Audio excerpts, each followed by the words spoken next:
اللہ وبرکاتہ۔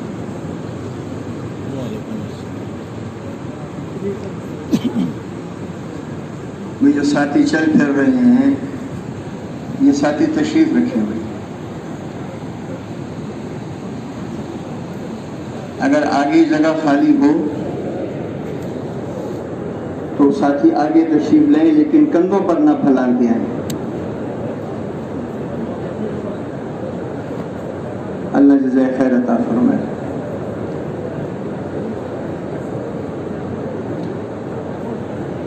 نحمدہ ونصلی علی رسولہ الکریم۔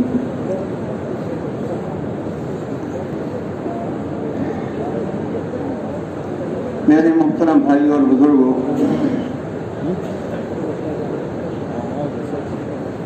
اللہ رب العزت نے اس دنیا کو محنت کی جگہ بنایا ہے۔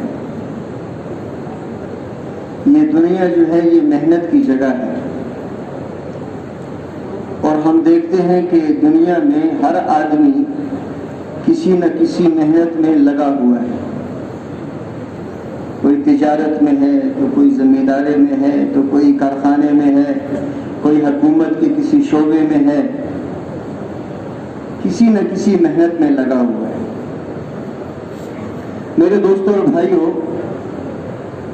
ہر محنت کا میدان الگ الگ ہے۔ تجارت کی محنت کا میدان جو ہے وہ بازار ہیں، منڈیاں ہیں، دکانیں ہیں، یہ تجارت کی محنت کا میدان ہے۔ زمینداری کی محنت کا میدان کھیت کھلیان ہیں، زمینیں ہیں۔ زمیندار جو ہے یہ زمینوں پر محنت کرتا ہے۔ اور صنعت کی محنت کا میدان جو ہے وہ میرے دوستوں اور بھائیوں فیکٹریاں اور کارخانے ہیں۔ ہر محنت کا میدان الگ الگ ہے، اور جیسے ہر محنت کا میدان الگ ہے، ایسے ہی میرے دوستوں اور بھائیوں ہر محنت کا نتیجہ بھی الگ الگ ہے۔ تاجر تجارت کی محنت کرتا ہے تو اس کے نتیجے میں اس کو کیا ملتا ہے؟ اس کو مال ملتا ہے۔ زمیندار کی محنت سے غلے آتے ہیں، سبزیاں آتی ہیں، پھل فروٹ آتے ہیں، یہ زمیندار کی محنت کا نتیجہ ہے۔ کارخانے کی محنت کا نتیجہ مختلف قسم کی چیزیں کارخانوں میں بنتی ہیں۔ یہ اس حال میں آپ دیکھ لیں جتنی چیزیں آپ کو نظر آ رہی ہیں، یہ بلب ہے، یہ پنکھے ہیں، یہ ساری چیزیں کارخانوں میں بنتی ہیں۔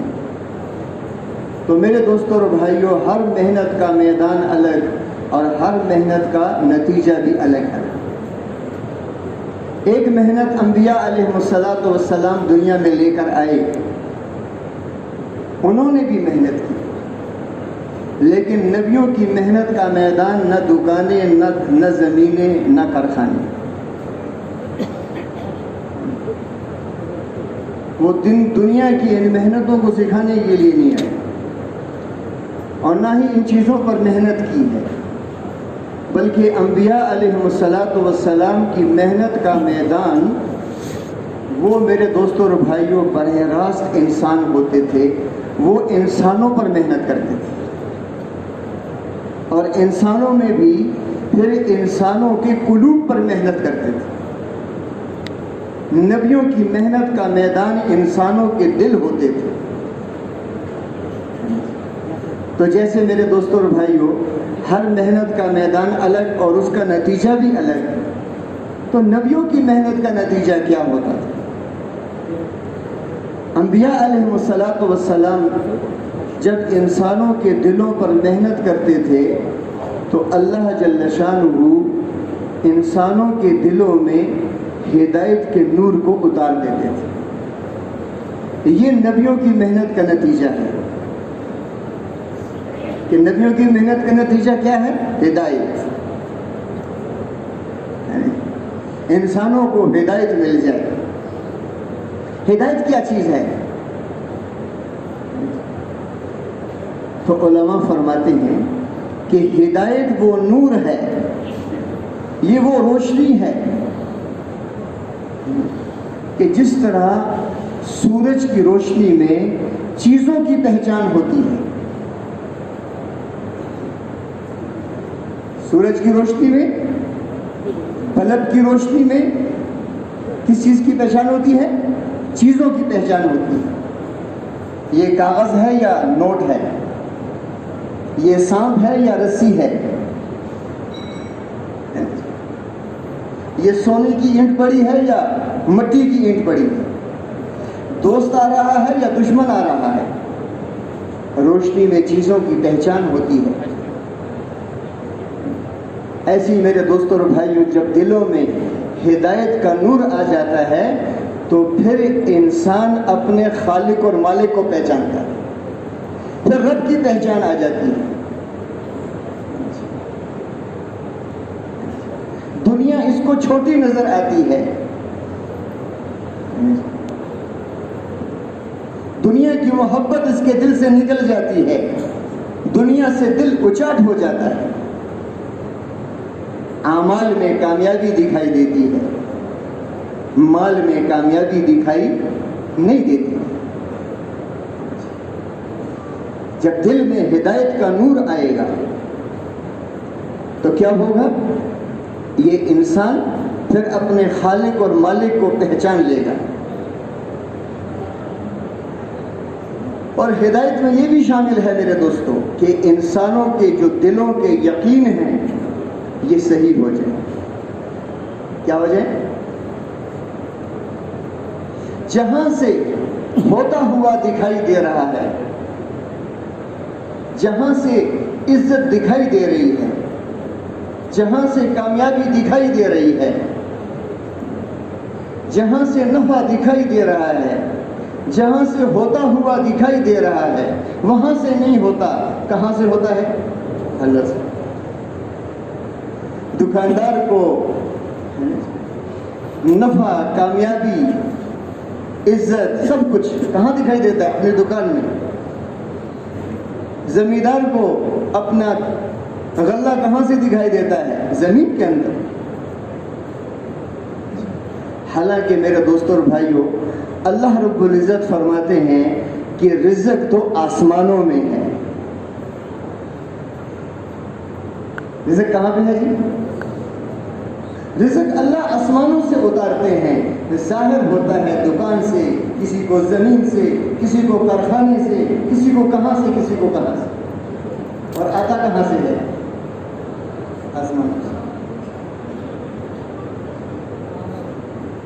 اللہ پاک قرآن میں فرماتے ہیں، جس کا مفہوم ہے کہ اس زمین سے غلے تم نکالتے ہو کہ ہم نکالتے ہیں.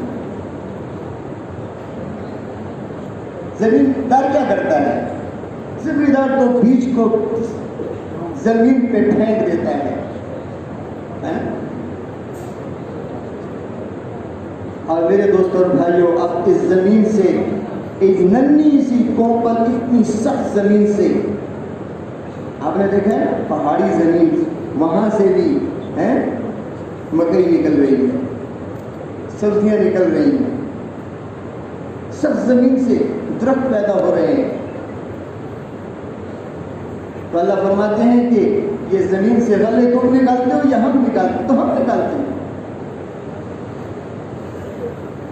یہ آسمان سے جو بارشیں برستی ہیں، تو اللہ فرماتے ہیں یہ آسمان سے بارشیں تم برساتے ہو کہ ہم برساتے ہیں؟ اور پھر فرماتے ہیں کہ ہم جب بارش برساتے ہیں تو یہ بوند بوند اتارتے ہیں، قطرے قطرے کو نیچے اتارتے ہیں. قطروں کی شکل میں یہ بارش آتی ہے. اگر ہم یہ پانی ایک دم چھوڑ دیں اوپر،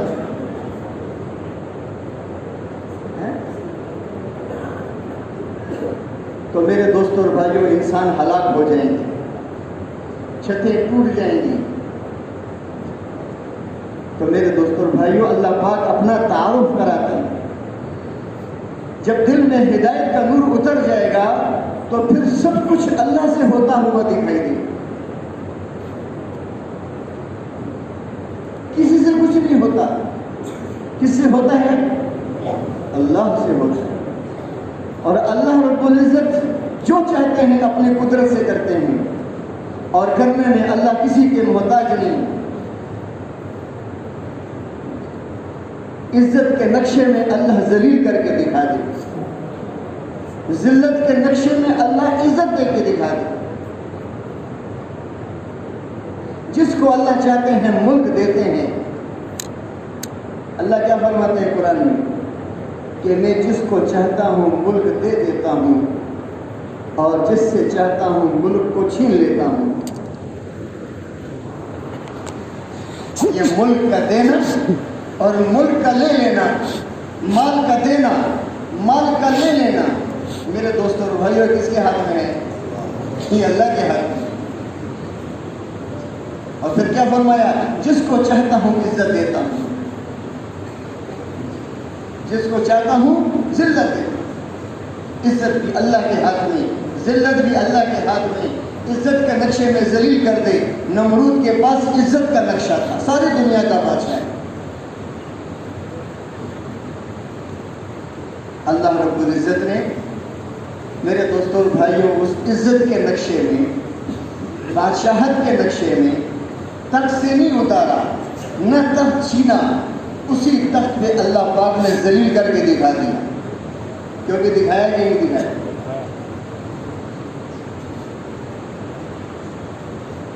اللہ رب العزت کا چاہنا نہیں ہے، صرف وہ ہو جانا ہے۔ ساری فرعونی طاقت، ساری فرعونی حکومت نے کیا چاہا؟ کہ چاہا کہ موسیٰ علیہ السلام پیدا نہ ہو۔ 70,000 بچوں کو، بنی اسرائیل کے بچوں کو شہید کر دیا کہ کون پیدا نہ ہو۔ یہ حکومت والے ایسے ہی منصوبے بناتے ہیں، یوں کر دو یہ ہو جائے گا، کہ ان کی دوڑ کہاں تک ہوتی ہے کہ ہمارے پاس فوج ہے، ہمارے پاس طاقت ہے۔ اور اللہ نے کیا چاہا؟ اللہ نے یہ چاہا کہ موسیٰ علیہ السلام پیدا بھی ہو جائیں، اور اللہ نے فرعون کے گھر میں بھی پہنچا دیا، اور اللہ پاک نے فرعون کے گھر میں پرورش کر کے بھی دکھا دیا، اور اس کے خزانے سے اس کی ماں کو وظیفہ بھی دلوا دیا، اور اللہ نے ماں کو واپس بھی لوٹا دیا۔ یہ کون کرتے ہیں؟ فرعون کا چاہنا صرف چاہنا تھا، اللہ کا چاہنا ہو جانا ہے۔ اللہ جو چاہتے ہیں اپنی قدرت سے کرتے ہیں، اللہ کسی کے محتاج نہیں ہے۔ لا الہ، زندہ سے مردے کو دکھا دی، مردہ سے زندہ کو نکال کے دکھا دی۔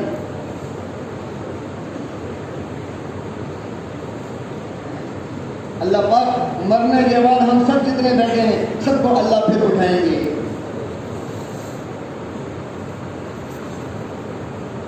اللہ پاک نے قرآن میں واقعات بیان کی اس بات کی۔ عزیر علیہ السلام تشریف لے جا رہے تھے، فلسطین کا شہر ہے، اور وقت نظر نے اس کی اینٹ سے اینٹ بجا دی، بالکل تباہ برباد ہو گیا تھا۔ چھتیں زمین پہ آئی ہوئی ہیں، انسانوں کی اور جانوروں کی ہڈیاں پڑی ہوئی ہیں، کھوپڑیاں پڑی ہوئی ہیں۔ اب عزیر علیہ السلام کے دل میں آیا کہ اللہ رب العزت قیامت کے دن اس کو کیسے پھر زندہ کریں گے؟ یہ تو ہڈیاں ختم ہو گئی، چورا چورا ہو گئی۔ اب دل میں آیا، صرف گدا ان کے پاس تھا، کھانا تازہ ان کے پاس تھا، تو تھوڑا سا لیٹے، اللہ نے سلا دیا، اللہ نے سلا دیا، اور 100 سال تک سلا دیا، 100 سال کے لیے سو گئے۔ اور جب نیند سے بیدار ہوئے تو اللہ پاک نے پوچھا کہ کتنا سوئے، تو کیا فرمایا کہ دن یا دن کا کچھ حصہ، آدھا دن یا دن کا کچھ حصہ۔ اللہ پاک نے کیا فرمایا کہ نہیں، 100 سال تک سوتے رہے، اور دیکھو اپنے کھانے کو کیسے تر و تازہ ہے۔ 100 سال میں اس پر 100 سردیاں گزر گئی، 100 گرمیاں گزر گئی، بارشیں گزر گئیں، کھانے کو تر و تازہ رکھا۔ اللہ اپنی قدرت دکھاتی ہے، اور پھر فرمایا کہ دیکھو اپنے گدے کو، دیکھو اپنے گدے کو کیسے اس کی ہڈیاں اور سب کچھ کیسے بکھرا ہوا پڑا ہے، اور اللہ پاک نے حکم دیا اور گدے کی ہڈیاں جمع ہوئی، اور اس پر گوشت آیا اور اس پر چمڑا آیا، اور اللہ نے گدے کو پھر زندہ کر کے دکھا دیا کہ دیکھو ہم کیوں زندہ کریں۔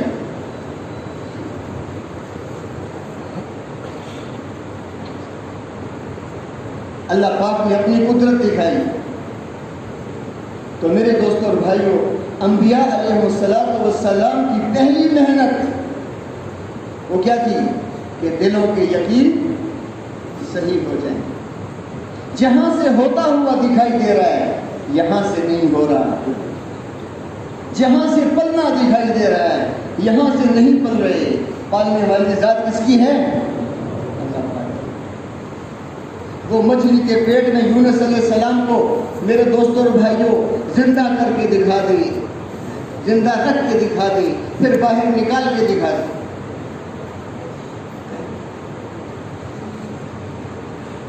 ابراہیم علیہ السلام کو آگ میں پال کے دکھا دی، اور موسیٰ علیہ السلام کو پہلے کلزم کے سمیتے اپنے لشکر کے پار کر کے دکھا دی، اور اسی لشکر میں فرعون کو اس کی فوج کو غرق کر کے دکھا۔ جہاں سے ہوتا ہوا دکھائی دے رہا ہے، وہاں سے نہیں ہوگا۔ ہمیں پلنا کہاں سے دکھائی دیتا ہے؟ دکان سے، کارخانے سے، زمین سے، ان سے۔ میرے دوستوں اور بھائیوں، اللہ ان چیزوں کے محتاج نہیں ہے۔ یہ دکان تو ایک برتن ہے، دکھائی دیتا ہے۔ آپ نے دیکھا ہے کبھی کبھی آپ کو تالاب میں چاند دکھائی دے گا، دیکھا ہے کبھی آپ تالاب میں چاند نظر آتا ہے؟ چاند آسمانوں پہ ہوتا ہے، لیکن اس کا عکس جو ہے وہ تالاب میں دکھائی دیتا ہے۔ چھوٹا سا پیالہ لے لو، اس میں پانی بھر لو، اس میں بھی آپ کو چاند دکھائی دے گا۔ اب کوئی کہے کہ چاند پیالے میں ہے یا تالاب میں ہے، تو کیوں بھائی یہ صحیح کہہ رہا ہے؟ کوئی نظر آ رہا ہے کہ وہی تجھے نظر آ رہا ہے کہ چاند جو ہے وہ تالاب میں ہے، وہ پیالے میں ہے، اور چاند تو آسمانوں میں ہے، دکھائی دیتا ہے۔ میں یہاں سے پل رہا ہوں، میں یہاں سے پل رہا ہوں، میں یہاں سے پل رہا ہوں، اور پالنے والے کون ہے بھائی؟ دکھائی نہیں دے رہا، اللہ کا ہاتھ دکھائی نہیں دے رہا۔ ہر چیز سے پیچھے اللہ کا ہاتھ ہے جو چھپا ہوا ہے، دکھائی نہیں دے رہا۔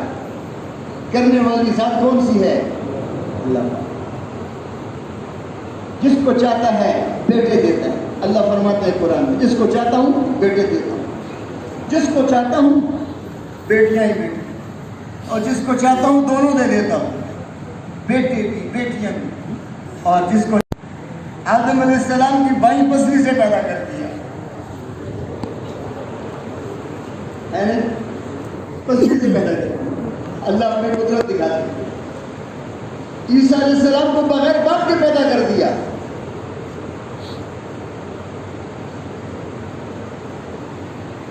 مریم علیہ السلام زکریا علیہ السلام کی کفالت میں تھی۔ جب زکریا علیہ السلام آتے تھے تو مریم علیہ السلام کے پاس بے موسم کے پھل ہوتے تھے، تازہ پھل، تو وہ ان سے پوچھتے کہ مریم یہ پھل کہاں سے آئے؟ نہ باہر سے کوئی آ سکتا ہے، یہ آئے تو کہاں سے؟ تو کیا کہنے لگی کہ یہ اللہ کی طرف سے آئے۔ کس کی طرف سے آئے؟ اللہ کی طرف سے آئے۔ تو ذکر علیہ السلام نے دعا کی، بوڑھے تھے، ضعیف تھے، کہ اللہ جیسے تو نے مریم علیہ السلام کو بغیر موسم کے پھل عطا فرمائے، اے اللہ مجھے بڑھاپے میں اولاد بھی عطا فرما دے۔ دعا کر رہے ہیں، اللہ نے خوشخبری دے دی فرشتے کے ذریعے سے کہ تجھے اولاد بھی دی جائے گی، اس کا نام یحییٰ ہوگا اور وہ پیغمبر بھی ہوں گے اور صالحین میں ہوں گے۔ اللہ پاک قرآن میں میرے دوستوں بھائی سارے واقعات بیان کر کے اللہ اپنا تعارف کرا رہے ہیں، میں کرنے والا ہوں، میں قدرت والا ہوں، میں طاقت والا ہوں۔ حکومت والوں کی کیا طاقت ہے کہ چونکہ تذکرے ہو رہے ہیں، آج امریکہ بہت بڑی طاقت ہے، ایٹم بم سے یہ ہو جائے گا، اس لیے دوستوں دل میں کس کا خوف ہے؟ ان چیزوں کا خوف۔ اس لیے ہمارے بڑے فرماتے ہیں کہ اتنی اللہ کی بڑائی بیان کرو کہ دل سے ساری مخلوق کا خوف نکل جائے اور دل میں صرف ایک اللہ کی بڑائی دل میں آ جائے، اللہ کی عظمت دل میں آ جائے۔ لا الہ الا اللہ، لا الہ الا، اتنا اس کو بیان کرو، اتنا اس کو سنو، تنہائی میں بیٹھ کے لا الہ الا اللہ کا ذکر بھی کرو۔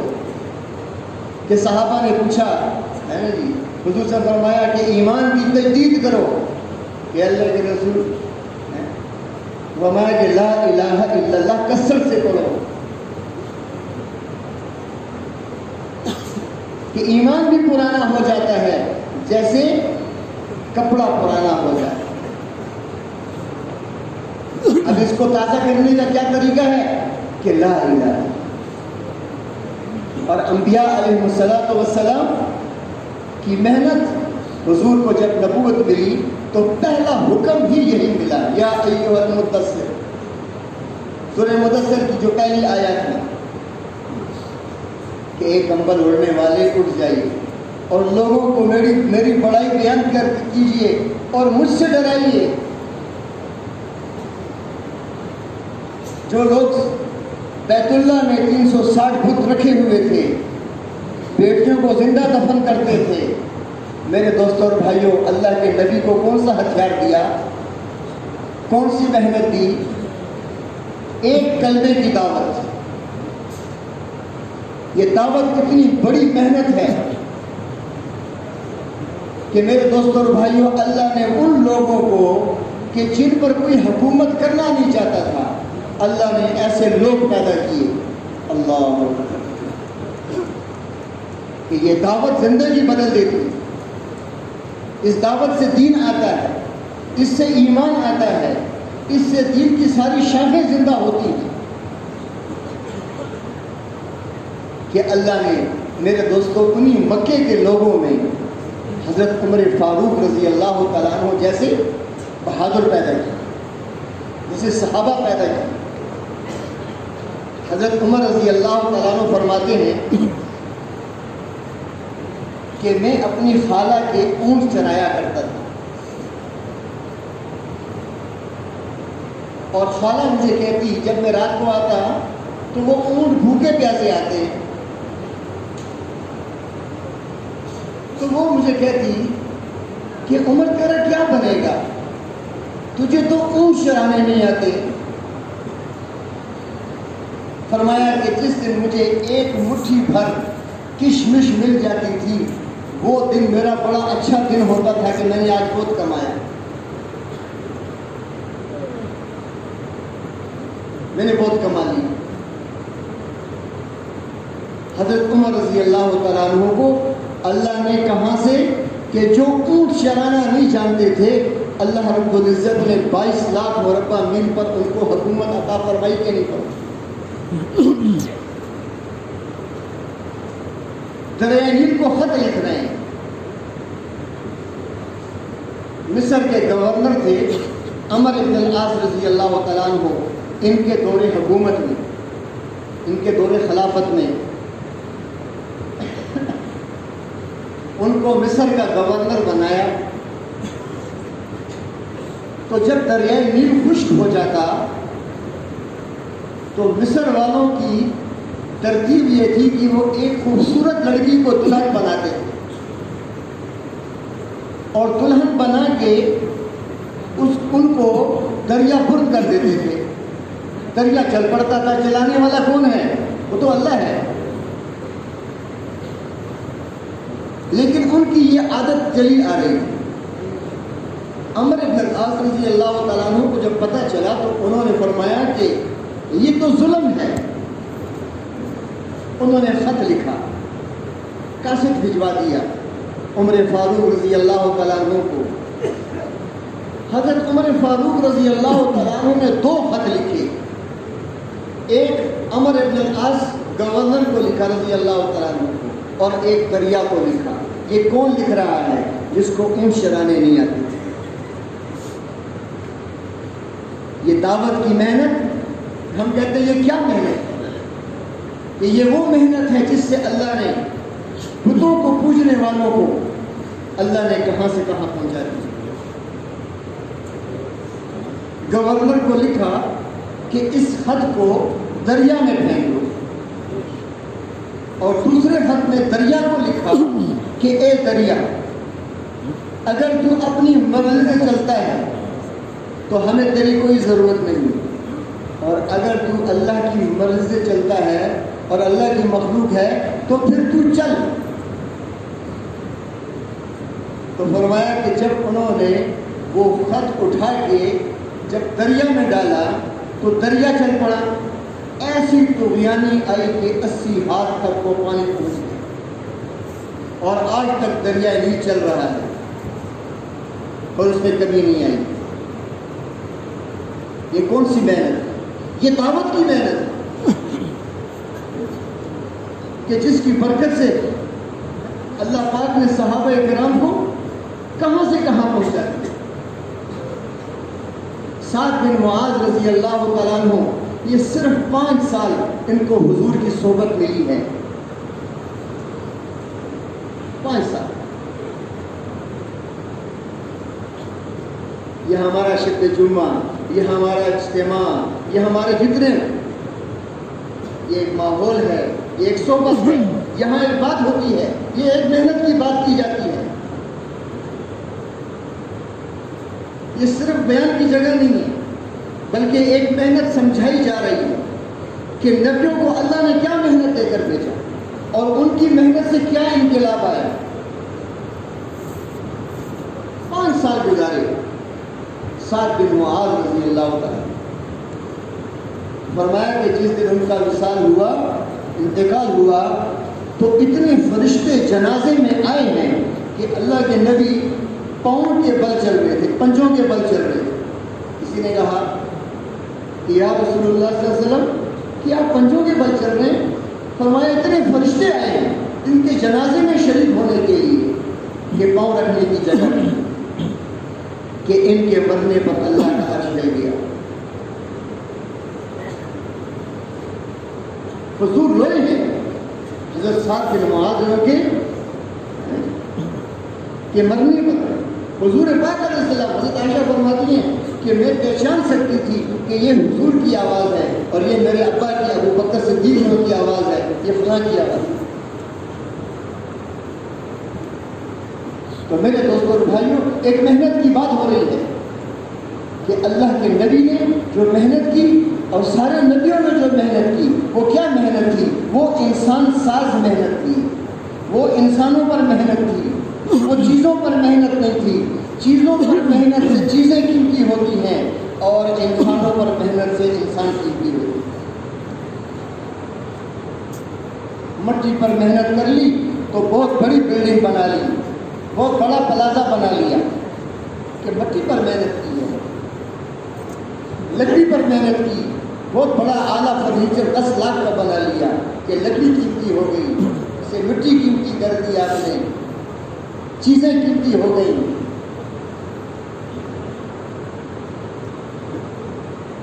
سونے چاندی پر محنت کی, چیزیں قیمتی کر دی, انسان کی قیمت نہیں پڑی. ایک صحابی شہید ہوتا ہے, فوت ہوتا ہے, اللہ کا عرش ملتا ہے, فرشتے اترتے ہیں. آج کتنے مر رہے ہیں؟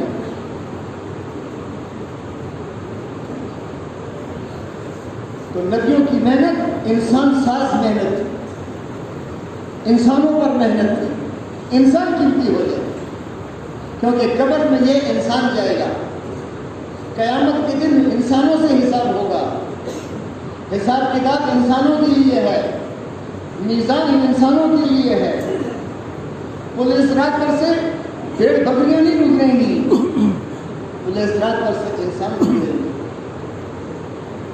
اگر بنے ہوئے ہیں تو میرے دوستوں اور بھائیوں دنیا بھی بن جائے گی، دنیا کو اللہ جنت بنا دیں گے، دنیا کو اللہ جنت بنا دیں گے، دنیا میں جنت کا مزہ آئے گا،